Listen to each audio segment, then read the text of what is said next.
Hörmətli Cəmil ata, hörmətli şəhid ailələri, hörmətli qonaqlar, hörmətli iştirakçıları, öncə sizi salamlayıram.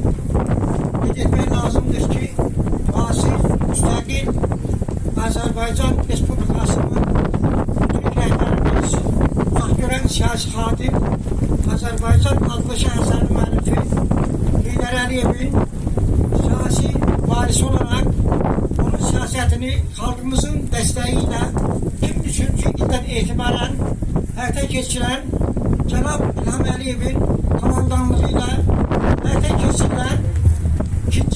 Qarabağ müharibəsində Azərbaycanımızın işğal altında olan torpaqlarının, yani 200 yıldan artık devam eden Erməni işğalının devamı olarak 30 yıl müddətində dünya ülkelerinin Birləşmiş Təşkilatının ve onun Təhlükəsizlik Şurasının həll edə bilmədiyi məsələləri və həll etmək istəmədiyi məsələləri 44 gün müddətində Azərbaycan Prezidentinin həyata keçirdiyi son 20 illik dövrdə həyata keçirdiyi məqsədyönlü düşürülmüş xarici siyasətinin nəticəsi olaraq və bu siyasətə Azərbaycan xalqının, Azərbaycan ordusunun və Azərbaycanın qəhrəman usta böyümüş uluqlarımız Heydər Əliyevin vətənpərvərlik hissləri, vətənpərvərlik pisləri ilə silahlanmış, mədəni psixoloji cəhətdən ruhlanmış gənclərimizin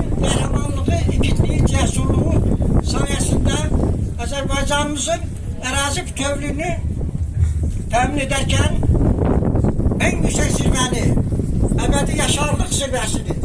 Adları Azərbaycanımızın 21. əsr tarixinə qızıl hərflərlə daxil olmuş və nəinki Azərbaycan xalqının, dünya Azərbaycanlılarının, Türk dünyasının qurur mənbəyi olan cəmi şəhidlərimizə Allah rəhmət eləsin.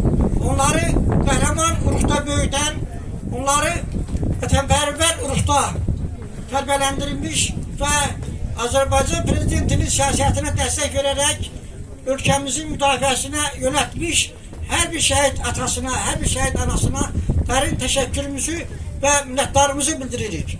Qeyd etmək lazımdır ki, bugün biz növbəti il dövrünə yığışdığımız Eşkin Cəmiloğlu Hüseynovun xüsusi qəhrəmanlığı olmuştur. Azərbaycan Respublikası Prezidentinin sərəncamı ilə yaradılmış xüsusi təyinatlı qüvvələrin tərkibində döyüşərək Azərbaycan Respublikasının Prezidentinin komandanlığı ilə döyüşməkdən vurusu keçirərək Azərbaycanımızın bütövləşməsi, ərazi bütövlüyünün təmin edilməsi, düşmənin tamamilə məhv edilməsi və Azərbaycanın dünya miqyasında mövqeyinin daha da möhkəmləndirilməsi məqsədilə en yüksək zirvəni fəth etmiş Eşkinin bugün il dönümüdür və biz onun çok büyük gururla adını alırız ve onun qəhrəmanlığını yüksək qiymətləndirərək buradan mən qeyd etmək istərəm ki, Azərbaycan Respublikasının Müdafiə Nazirliyi və onun döyüşdüyü döyüş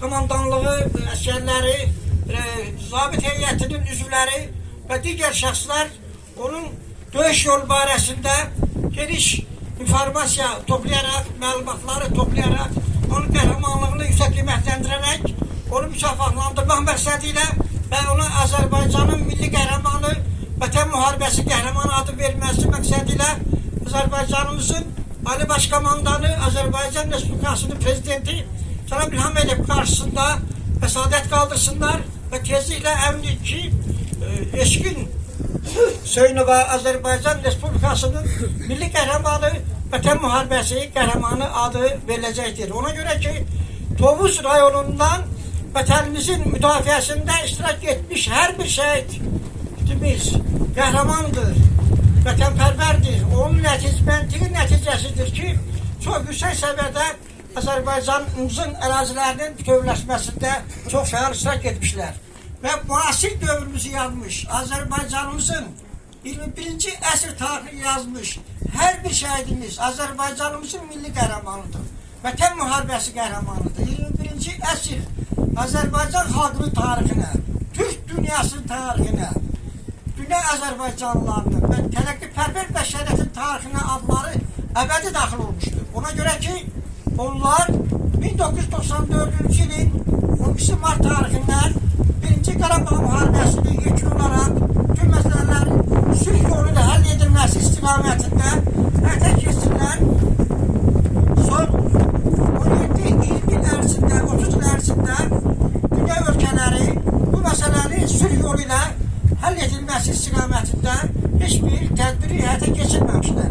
Yəni, bu məsələnin həlli ilə məşğul olan Avropa Təhlükəsizlik və Əməkdaşlıq Təşkilatı, Birləşmiş Millətlər Təşkilatının Təhlükəsizlik Şurası öz üzərində düşən vəzifələrin ötəsində layiqlicə gəlməmişlər. Ona görə ki, Ermənistan işğalçı ölkə olaraq Birləşmiş Millətlər Təşkilatının 1967-ci illərdə və 1974-cü ildə Birləşmiş Millətlər Təşkilatı Baş Assambleyasının 29-cu sessiyasını qəbul etdiyi qətnamələrə əsasən təcavüzün ilk dəfə olaraq mahiyyəti, məzmunu, hüquq əsasları öz əksini tapmışdır və 8 maddədən ibarət olan həmin qətnamələrdə qeyd edilir ki, təcavüz hüquqi məna etibarilə hərbi cinayətdir və bu maddələrə əsasən Ermənistan Respublikası, Azərbaycan Respublikasının ərazilərini işğal etdiyinə görə Azərbaycan xalqına qarşı soyqırım cinayəti, etnik təmizləmə siyasəti,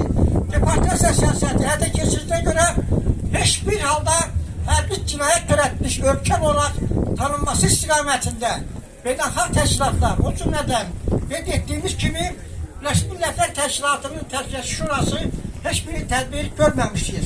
Və qeyd etmək lazımdır ki, 1. Qarabağ müharibəsində Ermənistan silahlı qüvvələrinin işğal etdikləri ərazilərindən qeyd şərti çıxarılması, askın və məcburi köçkünlərimizin Dədəbaba yurtlarına qaytarılması haqqında 4 qətnaməsini, yəni 2 aprel 1993-cü ildə qəbul etdiyi 822 sayılı, 19 il tarixində qəbul etdiyi 853 sayılı, 14 oktyabr tarixində qəbul etdiyi 874 və 11 noyabr tarixində qəbul etdiyi 884 sayılı qətnamələri yerinə yetirməmişlər.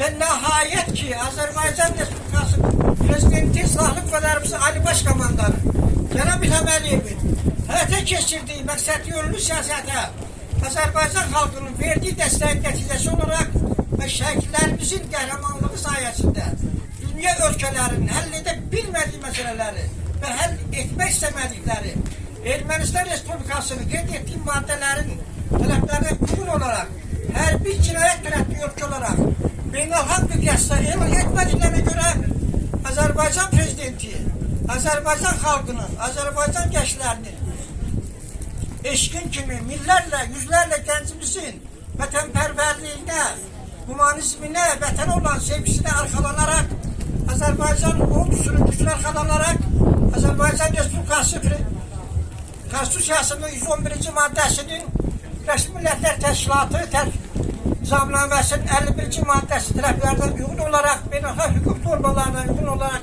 Azərbaycan Respublikasının ərazi bütövlüyünün təmin edilməsi üçün hücum əməliyyatlarının həyata keçirilməsinə göstəriş vermişdir.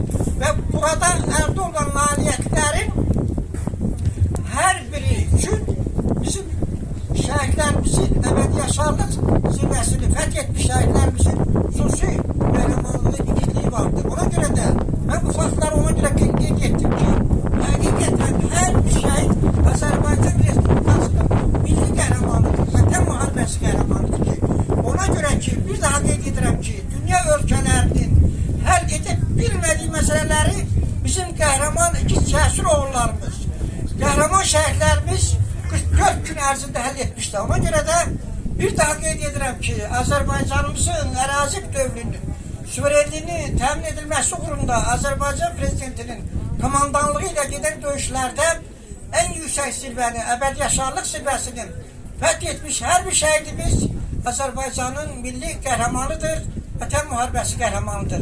Allah cəmi şəhidlərimizə rəhmət eləsin, Allah xalqımızı qorusun, hər bir şəhid ailəsinə, şəhid anasına, şəhid atasına can sağlığı, zürümü versin, Allah qorusun. Yəni biz şəhidlərimizdən həmişə qürur üstü keçiririk, onlarla fəxr edirik, onlar əbədi yaşardılar. Yəni